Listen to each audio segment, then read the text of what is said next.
ನಮಸ್ತೆ ನನ್ನೆಲ್ಲ ಕನ್ನಡಿಗರಿಗೆ. ಇವತ್ತು ದೋಸೆ ಕಾಂಬಿನೇಷನ್ ಆಗಿ ನನ್ನ ಫೇವ್ರೇಟ್ ಆಲೂಗಡ್ಡೆ ಪಲ್ಯನ ನಾನು ಮಾಡೋ ರೀತಿಲಿ ಒಮ್ಮೆ ಟ್ರೈ ಮಾಡಿ ನೋಡಿ, ತುಂಬಾ ಚೆನ್ನಾಗಿರುತ್ತೆ.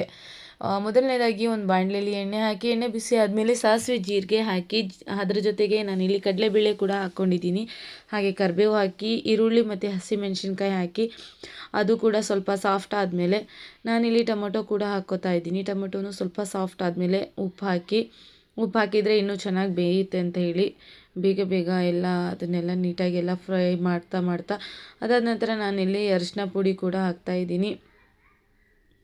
ಅರಿಶಿನ ಪುಡಿ ಹಾಕಿ ಒಂದು ಅರ್ಧ ಲೋಟ ಅಷ್ಟು ನೀರು ಹಾಕಿ. ನೀರು ಯಾಕೆ ಹಾಕ್ತೀವಿ ಅಂದರೆ ಅದು ತಿಕ್ನೆಸ್ ಚೆನ್ನಾಗಿರುತ್ತೆ. ಫ್ರೈ ಮಾಡಿದಾಗ ಸ್ವಲ್ಪ ನೀರು ಹಾಕಬೇಕು, ಯಾಕಂದರೆ ಉಪ್ಪು ಅದೆಲ್ಲ ಇಟ್ಕೊಳ್ಳುತ್ತೆ. ಸೊ ಮತ್ತು ಗ್ರೇವಿ ಇನ್ನಷ್ಟು ಸ್ವಲ್ಪ ಜಾಸ್ತಿ ಆಗುತ್ತೆ. ಸೊ ನಾನು ಹಾಗಾಗಿ ಅದು ಸ್ವಲ್ಪ ನೀರು ಹಾಕ್ತೀನಿ. ಅದಾದ ನಂತರ ಬೇಯಿಸ್ಕೊಂಡಿರುವಂಥ ಆಲೂಗಡ್ಡೆ ಕೂಡ ಅದ್ರ ಜೊತೆಗೆ ಹಾಕಿ ಫ್ರೈ ಮಾಡಿಕೊಂಡ್ರೆ ತುಂಬಾ ಚೆನ್ನಾಗಿರುವಂಥ ಆಲೂಗಡ್ಡೆ ಪಲ್ಯ ಬೇಗನೆ ಮಾಡ್ಕೋಬೋದು. ನೀವು ಒಮ್ಮೆ ಟ್ರೈ ಮಾಡಿ. ನೀವಿನ್ನೂ ನನ್ನ ಚಾನಲ್ನ ಸಬ್ಸ್ಕ್ರೈಬ್ ಮಾಡ್ಕೊಂಡಿಲ್ಲ ಅಂದರೆ ದಯವಿಟ್ಟು ಸಬ್ಸ್ಕ್ರೈಬ್ ಮಾಡ್ಕೊಳ್ಳಿ. ಇನ್ನಷ್ಟು ವೀಡಿಯೋಸ್ಗಳಿಗಾಗಿ ನನ್ನ ಪೇಜ್ನ ಸಬ್ಸ್ಕ್ರೈಬ್ ಮಾಡ್ಕೊಳ್ಳಿ.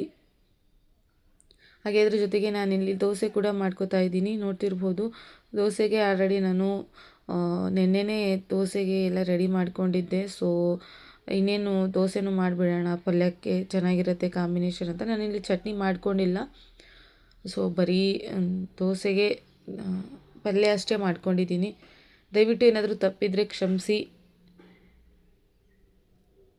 ನೋಡಿ ಎಷ್ಟು ಚೆನ್ನಾಗಿದೆ ಅಂದರೆ ಪಲ್ಯ ಮಾತ್ರ ಸಖತ್ತಾಗಿ ಬಂದಿತ್ತು. ನೀವು ಒಮ್ಮೆ ಟ್ರೈ ಮಾಡಿ ನೋಡಿ. ಇಷ್ಟ ಆದರೆ ಲೈಕ್ ಮಾಡಿ, ಹಾಗೆ ಸಬ್ಸ್ಕ್ರೈಬ್ ಮಾಡ್ಕೊಳ್ಳಿ.